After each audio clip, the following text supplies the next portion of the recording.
সড়ক পরিবহন ও সেতু মন্ত্রণালয়, আমরা এর মধ্যে এটা যথেষ্ট সোশ্যাল মিডিয়াতে ট্র্যাকশন পেয়েছে, সেটা হচ্ছে নারীদের জন্য পিঙ্ক বাস, যেখানে নারী চালক এবং কন্ডাক্টর সবই নারী থাকছেন, তাদেরকে কেন্দ্র করে তাদেরকে রেখে এটা শুরু করা হয়েছে। আমরা জানি যে গণপরিবহনে নারীদের নানান রকম হয়রানির অভিজ্ঞতা আছে, এটা শুরু হলো, এটার সংখ্যা অচিরেই আরো বৃদ্ধি পাবে এবং আমাদের নারীরা খুবই এফিশিয়েন্টলি অত্যন্ত বড় কতগুলো বাস, এর মধ্যে ডাবল ডেকারও আছে, সেগুলো তারা চালিয়ে যাচ্ছেন। মন্ত্রী বলেছেন একটা জিনিস, সেটা হচ্ছে ধীরে ধীরে এগুলো ইলেকট্রিক বাসে কনভার্ট করা হবে, মানে এগুলো তো আছেই, সাথে সাথে ইলেকট্রিক বাস এখানে যুক্ত করা হবে। আমরা জ্বালানি খাত নিয়ে পরে কথা বলছি, কারণ জ্বালানি খাতে খুবই গুরুত্বপূর্ণ পদক্ষেপ সরকার নিচ্ছেন। আমরা সংকটটা অনেকটা সহনীয় এখন, তারপরও এখনো সংকটটা একেবারে শেষ হয়ে গেছে আমরা সেটা বলবো না, সেই ব্যাপারে আমরা পরবর্তীতে আপনাদেরকে জানাচ্ছি।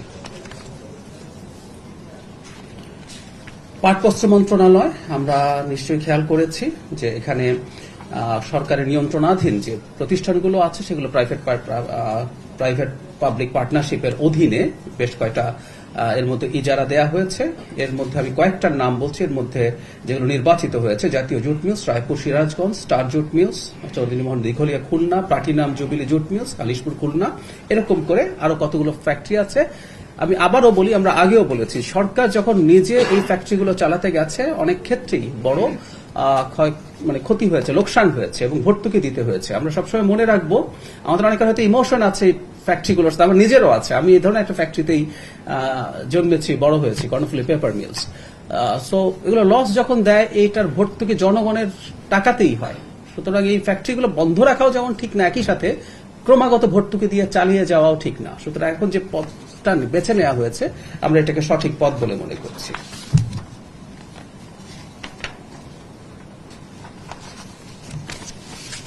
স্থানীয় সরকার, পল্লী উন্নয়ন সমবায় মন্ত্রণালয়, ঢাকা চারদিকে 8 লেনের সড়ক নির্মাণ করা হবে এবং সব নদী সংস্কার করা হবে বলে বলা হয়েছে। এর মধ্যে একটা খুবই গুরুত্বপূর্ণ, যেটা জনগুরুত্বপূর্ণ, আমরা প্রচুর আলোচনা করছি, সেটা হলো সিটি কর্পোরেশন, পৌরসভা, উপজেলা, ইউনিয়ন পরিষদ এলাকায় ব্যাটারি চালিত রিক্সা ব্যবস্থাপনায় নীতিমালা প্রণয়নের উদ্যোগ নিয়েছে সরকার। ঢাকায় বিশেষ করে শেখ হাসিনা পতনের পর ব্যাটারি চালিত যে রিক্সাগুলো আছে সেগুলো প্রধান সড়কগুলোতে চলাফেরা শুরু করেছে। এতে সুবিধা যেমন আছে, এতে অসুবিধাও তৈরি হয়েছে। যানজট হচ্ছে, রিক্সা চালকদের ক্ষেত্রে এক ধরনের প্রশিক্ষণের অভাব আছে, এমনকি যে ব্যাটারি চালিত রিক্সাগুলো আছে সেগুলো কারিগরি দিক থেকে যথেষ্ট ঠিক আছে কিনা, এই ধরনের নানান রকম সমস্যা আছে। সরকার খুব দ্রুত এই ব্যাপারে নীতিমালা প্রণয়ন করতে যাচ্ছে, তারা কোথায় কতটুকু চলতে পারবে এবং এগুলোর মানসহ সবকিছু নিশ্চিত করা হবে। আমরা আশা করি এই ব্যাপারে একটা খুব ভালো শৃঙ্খলা তৈরি হবে খুব দ্রুতই। মৎস্য প্রাণী সম্পদ মন্ত্রণালয়, মাননীয় প্রধানমন্ত্রী মৎস্য পক্ষ উদ্বোধন করেছেন। তিনি George institute mini stadium, Katiadi, কিশোরগঞ্জে এটার শুভ উদ্বোধন করেন। এখানে মন্ত্রী, প্রতিমন্ত্রী এবং স্থানীয় এমপিরা উপস্থিত ছিলেন। তিনি বিভিন্ন ক্যাটাগরিতে 14 জন মৎস্য পেশাজীবী ব্যক্তি, প্রতিষ্ঠান ও সংস্থাকে স্বর্ণপদক প্রদান করেন। আমরা একটা জিনিস জানি, বাংলাদেশ স্বাদু পানির মৎস্য উৎপাদনে পৃথিবীতে এখন খুব লিডিং পর্যায়ে গেছে। বাংলাদেশে কৃষিতে বিভিন্ন ক্ষেত্রে খুব চমৎকার বিপ্লব সাধিত হয়েছে, এর মধ্যে এই সেক্টরটাও আছে।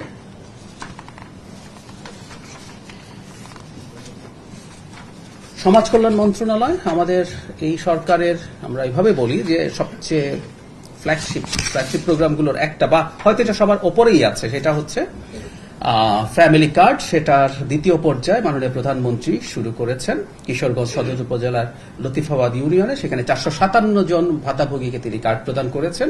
আমরা এটা এর মধ্যে জেনে গেছি, এই অর্থ বছরে যথেষ্ট ব্যয় হবে, 41 লক্ষ পরিবারকে এই কার্ড দেওয়া হবে, প্রায় 14,000 কোটি টাকা ব্যয়ের ব্যাপার। আমরা এই কথাটা আবার একটু বলে রাখতে চাই, এই আলাপ কেউ কেউ করার চেষ্টা করেন যে এই টাকা আমরা খরচ করছি যখন রাষ্ট্রের আরো প্রায়োরিটিজ আছে।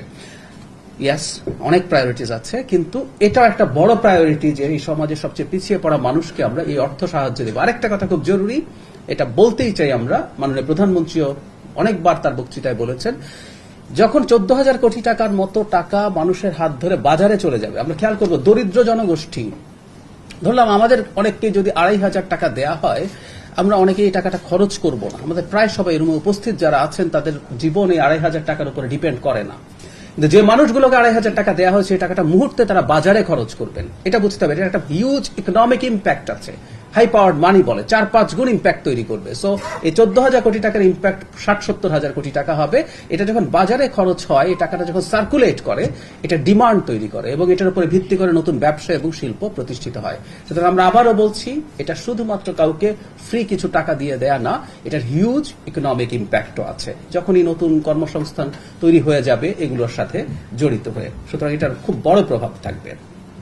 আর একই সাথে এটা তো বলা বাহুল্যই, সমাজের সবচেয়ে পিছিয়ে পড়া মানুষগুলোর একটা জীবনের নিরাপত্তা তৈরি হচ্ছে এই টাকাটার মাধ্যমে। এবং স্মরণ করিয়ে দিতে চাই, এটার আওতায় সবাই আসবে, প্রতিটা পরিবার আসবে।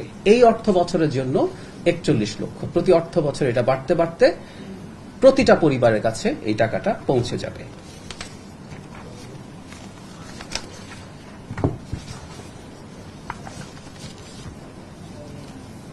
বিজ্ঞান প্রযুক্তি মন্ত্রণালয়ের একটা পদক্ষেপ হচ্ছে ঢাকার বাতাস মনিটরিং করার জন্য পরিবেশ অধিদপ্তরের সাথে সাইন হয়েছে।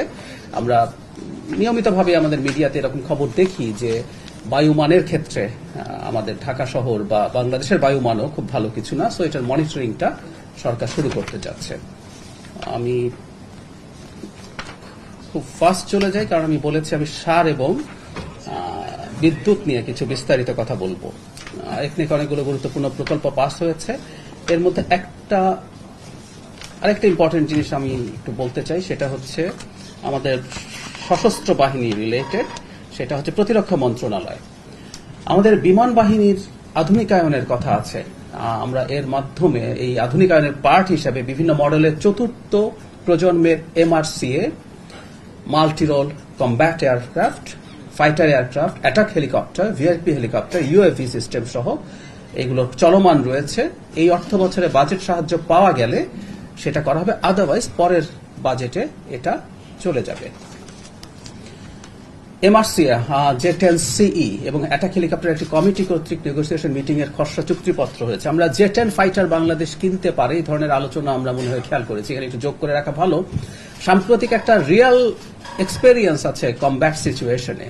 ভারত পাকিস্তানের যখন যুদ্ধ হচ্ছে, ভারতের ডেসল রাফাল ডাউন হয়েছিল এবং সেটা করেছিল চাইনিজ J-10।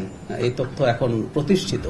সুতরাং চায়নার তৈরি একটা মাল্টিরোল ফাইটার এখন পৃথিবীর, রাফালকে বলা হয় 4.5 জেনারেশনের সবচেয়ে আধুনিক ফাইটারগুলোর একটা, তার সাথে কমব্যাট সিচুয়েশনে খুবই ভালো করেছে। সো বাংলাদেশ সেদিকে মনোযোগ দিয়েছে এবং আশা করা যায় আমরা এই পথে খুব ভালোভাবে এগিয়ে যাচ্ছি। একটা কথা বলে রাখা ভালো, সিমিলার কোয়ালিটির, এটা আমরা রাফাল বলি বা ইউরোফাইটার টাইফুন বলি, ইউরোপিয়ান যে ফাইটারগুলো আছে তার তুলনায় চাইনিজ ভ্যারিয়েন্টগুলো, চাইনিজ ফাইটারগুলোর দাম তুলনামূলকভাবে অনেক কম। কিন্তু আবারও বলছি, সেটা একেবারে মুখোমুখি কমব্যাট সিচুয়েশনে সে বেটার পারফর্ম করেছে। সো আশা করি আমাদের সরকার জনগণের প্রতিরক্ষা নিশ্চিত করার জন্য সব রকম কার্যকর পদক্ষেপ নেবে এবং এটা খুব জরুরি একটা ব্যাপার। আমি এই প্রসঙ্গে একটু বেশি বলছি, তারপরে একটু বলে রাখতে চাই, এটা খুবই ইম্পর্টেন্ট। বাংলাদেশকে যে আমরা বলি নতুন ভাবে স্বাধীন হয়েছে, আমরা বলি না দ্বিতীয় স্বাধীনতা, আমরা প্রথম স্বাধীনতার সাথে এটা তুলনা হয় না, কোনো সন্দেহ নাই। এটা নিয়ে কোনো কনফিউশন আমরা রাখবো না। কেউ কেউ পাল্লার মধ্যে 24 আর 71 তোলে, 24-এর ওজন বেশি হয়ে গেছে, এটা আটার স্টুপিডিটি। ওই স্বাধীনতার সাথে কোনো তুলনা নেই। কিন্তু তারপর আমরা একটু আদর করে দ্বিতীয় স্বাধীনতা কেন বলি? কারণ বাংলাদেশ তার বৈদেশিক নীতি, সামরিক নীতিতে স্ট্র্যাটেজিকলি তার ইন্টারেস্টের সিদ্ধান্ত একসময় নিতে পারত না। আমরা আসলে স্বাধীন হয়েছে ওই অর্থে। আমরা J-10 ফাইটার কিনবো, এটা হয়তো কোনো একটা সময় বা অন্তত আলোচনা চালাচ্ছি, আমরা সেদিকে এগোচ্ছি, এটা 5 আগস্ট পূর্ববর্তী সময়ে সম্ভব ছিল না। সেই জায়গা, এই কারণে আসলে আমরা এই স্বাধীনতার কথাগুলো বলি। আমি সার এবং বিদ্যুৎ নিয়ে কয়েকটা কথা একটু বলতে চাই। সেটা হলো, সারের সংকট নেই, কোনো কোনো জায়গায় সার বিতরণে কিছু অনিয়ম হয়তো এসছে, আমরা খেয়াল করেছি এবং সেটার জন্য সরকার খুব দ্রুত ব্যবস্থাও নিচ্ছে। সেখানে দায়িত্বপ্রাপ্ত যিনি আছেন, সেটা কৃষি বিভাগের হোক, সেটা প্রশাসনের হোক, বদলি করা হয়েছে এবং নতুন মানুষ ওখানে দেওয়া হয়েছে। আমি একটু কয়েকটা তথ্য আপনাদের সামনে উপস্থাপন করি। দেশে পর্যাপ্ত মজুদ রয়েছে, অতিরিক্ত সার রক্ষিত আছে। আমরা নাম বলছি না এখন, দেশের খুব লিডিং একটা পত্রিকায় আজকে নিউজ এসছে সারের মজুদ নিয়ে কোনো সমস্যা নেই। কিছুটা সমস্যা বিতরণে আছে এবং আপনারা এটুকু সংবাদ মাধ্যমের কর্মীরা জানেন, সরকার বিতরণ ব্যবস্থায় কিছু পরিবর্তন আনতে যাচ্ছে, যেটা কৃষক এবং জনগণের স্বার্থে। সেটা নিয়ে কিছুটা অস্থিরতা, কিছু নতুন প্রসেসের সাথে অ্যাডজাস্ট করার সমস্যা, এগুলো হচ্ছে। কোন ডিলার তার প্রতি অ্যালটেড যে পরিমাণ সার আছে সেটা তারা উত্তোলন করছেন না। এই ধরনের কিছু ঘটনার কারণে কোনো কোনো জায়গায় কিছু সমস্যা তৈরি হচ্ছে, তবে আমরা আশা করি এটা খুব বেশি কন্টিনিউ করবে না। কি কি পদক্ষেপ নেওয়া হয়েছে? প্রচুর সার আমদানির অনুমোদন দেওয়া হয়েছে, কোনো ঘাটতি যেন না হয়। 24 আগস্ট 2026 তারিখে সরকারি ক্রয় কমিটির বৈঠকে 3,65,000 মেট্রিক টন সার আমদানির অনুমোদন দেওয়া হয়েছে। এর ঠিক এক সপ্তাহ আগে কানাডা, রাশিয়া এবং সৌদি আরব থেকে আরও 1,15,000 টন অনুমোদন দেওয়া হয়েছিল। ডিলারদেরকে কড়া নির্দেশ দেওয়া হয়েছে তারা যেন সার উত্তোলন করেন এবং সেগুলো যে পরিমাণ সার তাদেরকে অ্যালোকেট করা হয়েছে সেটা যেন তারা বিতরণ করেন। আমি আরেকটা জিনিস একটু বলে রাখি, আমাদের সাম্প্রতিক মজুদটা একটু বলে রাখা দরকার আছে। আমাদের মজুদ 24/8/2026 ইউরিয়ার মজুদ আছে 4.822 লক্ষ metric ton, TSP 3.69, DAP 3.68, MOP 1.46, মোট 13.65 লক্ষ মেট্রিক টন মজুদ আছে। আমদানি পর্যায়ে আছে টিএসপি 2,10,000, ডিএপি 2,80,000, এমওপি 3,75,000। আরো অনুমোদন হয়েছে টিএসপি 60,000, ডিএপি 1,20,000, এমওপি 1,15,000। আমরা আশা করছি আমাদের সরবরাহে ঘাটতি নেই। যদিও এটা একটু বলে রাখা ভালো, আমি আমার প্রিভিয়াস ব্রিফিং এ বলেছি, মধ্যপ্রাচ্য সংকটের কারণে এটা আমরা সরকার মনোযোগী আছি, এজন্যই এগুলো করা হচ্ছে। হরমুজ স্ট্রাইক নিয়ে আমরা যখন কথা বলি তখন আমরা জ্বালানির কথাই বেশি বলি, কিন্তু পৃথিবীর সারেরও অ্যারাউন্ড 25% হরমুজ দিয়েই পরিবাহিত হয়। তো আমরা এই ব্যাপারগুলোতে সতর্ক থেকেই কাজ করব, কারণ খাদ্য নিরাপত্তা সবার আগে। এই প্রসঙ্গে একটু যোগ করে রাখি, সেটা হচ্ছে খাদ্য উৎপাদন সামনে কেমন হবে সেটা নিয়েও কিন্তু গ্লোবালি আলাপ হচ্ছে। এল নিনো বলে একটা প্রাকৃতিক ফেনোমেনন আছে, যেটা এই বছর এবং আগামী বছর যে এল নিনোটা হতে যাচ্ছে বলা হচ্ছে রেকর্ডেড হিস্ট্রিতে সবচেয়ে খারাপ এটা হতে পারে। সো আমাদের এই আনসার্টেনিটি গুলো আছে, সরকার নিশ্চয়ই এগুলোতে মনোযোগী থাকবে।